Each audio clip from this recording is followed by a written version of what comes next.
ചൈത്രയാത്ര നടത്തി ഒളിമുങ്ങാത്ത ഓർമ്മകൾ ബാക്കി നിർത്തി ജീവിതത്തിൻ്റെ അണിയറയിലേക്ക് ഇവിടെ വാങ്ങിയ തോപ്പിൽ വാസിൽ സമർപ്പിക്കുന്നു അശ്വമേധം എന്ന നാടകത്തിൻ്റെ ഒരു പ്രധാന ഭാഗം.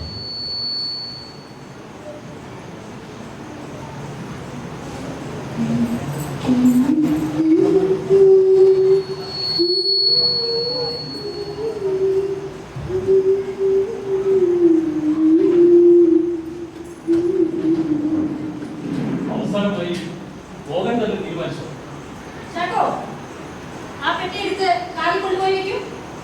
എനിക്ക് വിഷമമുണ്ട്. എനിക്കൊട്ടും വിഷമമില്ല. നിനക്ക് ഒരു തരത്തിലും എന്നോട് പൊരുത്തപ്പെടാനാവില്ല. നിങ്ങൾക്കൊരു തരത്തിലും ഈ കുഷ്ഠരോഗ ചികിത്സ നിർത്താൻ സാധ്യമല്ലല്ലോ. ഒരിക്കലും എനിക്കും സാധ്യമല്ല. കുഷ്ഠരോഗികളോട് സ്നേഹം കാണിക്കുമെന്ന് ലോകത്തെ പഠിപ്പിച്ചത് യേശുക്രിസ്തുവാണ്. ഓ മൈ ഗോഡ്, നിങ്ങൾ ഒരു പഴഞ്ചനാണ്. ശരി, കേളിക്ക് കേളിയുടെ ഇഷ്ടം പോലെ ശരി. നമ്മൾ തമ്മിൽ പിരിയുന്നതിൽ നിങ്ങൾ വിഷമിക്കേണ്ട. പേഷ്യന്റ് വന്നിരിക്കുന്നു, അവരോടല്ലേ കൂടുതൽ അടുപ്പം. ആഭാസമായി സംസാരിക്കുന്നത്. നിങ്ങളാണ് ആഭാസം സംസാരിക്കുന്നത്. ഞാൻ പോകുന്നു.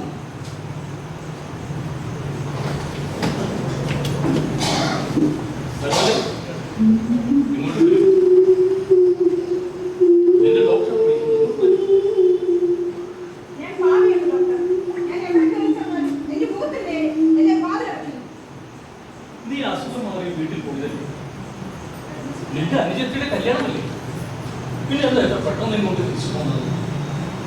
അഞ്ജലിയുടെ ഭർത്താവിനോട് അവൾക്ക് കുഷ്ഠരോഗിയായി ചേച്ചിയുണ്ടെന്ന് പറഞ്ഞിട്ടില്ല. അതുകൊണ്ട് ആ വിവാഹമെങ്കിലും സമയത്ത് നടക്കണം. എങ്കയോ നടന്നില്ല. നിന്റെ വീട്ടുകാർ നീ വീട്ടിൽ നിൽക്കരുതെന്ന് പറഞ്ഞു. ഓ, എന്ത് ക്രൂരതയാണ് അവർ ചെയ്യുന്നത്.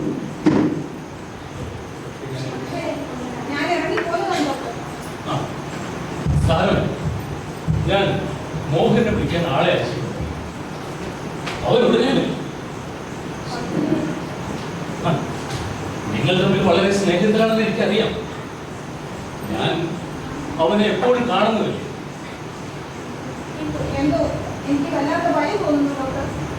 ആ, അതാ മോഹൻ വരുന്നുണ്ടല്ലോ.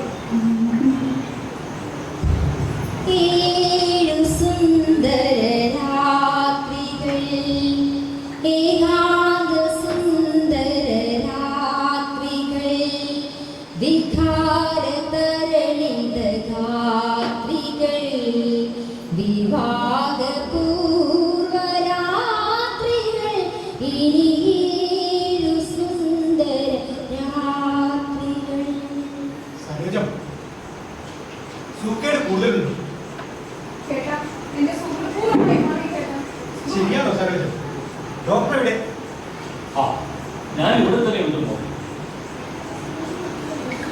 മോഹനോട് സരോജം പറഞ്ഞിട്ടും ബോധ്യമായി. എന്നാലും അപ്പോൾ സരോജത്തിന്റെ ലോകം പൂർണ്ണമായി മാറിയില്ലല്ലോ. അതെ, സരോജം ഇന്നൊരു കുഷ്ഠരോഗിയാണ്. അവളുടെ അസുഖം പൂർണ്ണമായി മാറി. മോഹൻ, നിങ്ങൾ ഇന്ന് തന്നെ അവളെ വീട്ടിലേക്ക് കൊണ്ടുപോയി. നാളെ തന്നെ അവളെ വിവാഹം കഴിക്കണം. അവൾ എത്രമാത്രം ഇതിനെ കാത്തിരിക്കുന്നതെന്നറിയും. മാത്രമല്ല, അവളുടെ വീട്ടിൽ ഒട്ടേറെ പ്രശ്നങ്ങളുണ്ട്. മോഹൻ, സരോജൻ, നിന്നെ ഞാൻ എന്റെ ജീവനേക്കാൾ ഒരു സ്നേഹിക്കുന്നു. നീ ഇല്ലാതെ എനിക്കൊരു ജീവിതവുമില്ല. പക്ഷേ കുഷ്ഠരോഗം പൂർണ്ണമായി ഭേദമാകുമോ? നിങ്ങൾ സയൻസിനെയാണ് ചോദ്യം ചെയ്യുന്നത്. ശരീരത്തിന്റെ രോഗമാണ്. രോഗം മനസ്സിലാവുമ്പോൾ സരോജൻ, നീ എന്നെ മറന്നിക്കുക. ഇനി എനിക്കൊരു വിവാഹ ജീവിതമില്ല. മോഹൻ,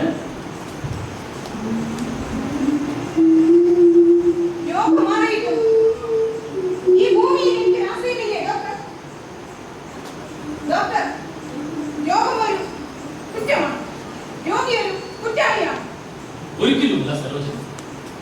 രോഗം ഒരു കുറ്റമല്ല, രോഗി ഒരു കുറ്റവാളിയുമല്ല. സരോജൻ, നിനക്ക് അസുഖമാണ്. നീ ചികിത്സിക്കാൻ തയ്യാറായി.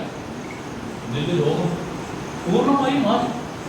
പക്ഷേ അത് അംഗീകരിക്കാൻ ഈ സമൂഹം തയ്യാറാകുന്നില്ല. അന്ധവിശ്വാസികൾക്കിടയിൽ ശാസ്ത്രം തോൽക്കാൻ ഞാൻ സമ്മതിക്കില്ല. ഇല്ല ഡോക്ടർ, ശാസ്ത്രം തോൽക്കുകയില്ല. ഞാനെങ്കിലും ആത്മഹത്യ ചെയ്യുകയില്ല. ഞാൻ ജീവിക്കും. ഇത് വാങ്ങൂ. എന്റെ കല്യാണം കൊടുക്കാൻ ചേട്ടൻ വാങ്ങിത്തന്നത്. ഡോക്ടർ, ഇത് വാങ്ങൂ. പകരം എനിക്കൊരു വെള്ള വസ്ത്രം വാങ്ങിത്തരണം. ആ വസ്ത്രം ഉടുത്തുകൊണ്ട് ഈ നാട്ടിലെ രോഗം വന്ന സഹോദരങ്ങളെ എനിക്ക് ശുശ്രൂഷിക്കണം. കഴിയുമെങ്കിൽ ഒരു നേഴ്സിന്റെ യൂണിഫോം തരൂ ഡോക്ടർ. ശാസ്ത്രത്തിന് തോൽവിയില്ല സഹോദരൻ.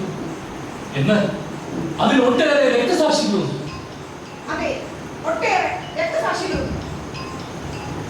മഹാനായ എഴുത്തുകാരൻ തോപ്പിൽ ഫാസി അശ്വമേധം എന്ന് പറഞ്ഞത് ശാസ്ത്രത്തിൻ്റെ അശ്വമേധമായിരുന്നു. അന്ധവിശ്വാസത്തിൻ്റെയും അനാചാരത്തിൻ്റെയും ബന്ധങ്ങൾ അറുത്തുമാറ്റി ശാസ്ത്രം നടത്തുന്ന അശ്വമേധം ഹൃദയത്തിലെത്തുമെന്ന അദ്ദേഹത്തിൻ്റെ സ്വപ്നം ഇന്നും സാക്ഷാത്കരിക്കപ്പെട്ടുകൊണ്ടിരിക്കുന്നു. 60 വർഷങ്ങൾക്ക് ശേഷവും അശ്വമേധം പ്രസക്തമാക്കിക്കൊണ്ടിരിക്കുന്നു. നന്ദി.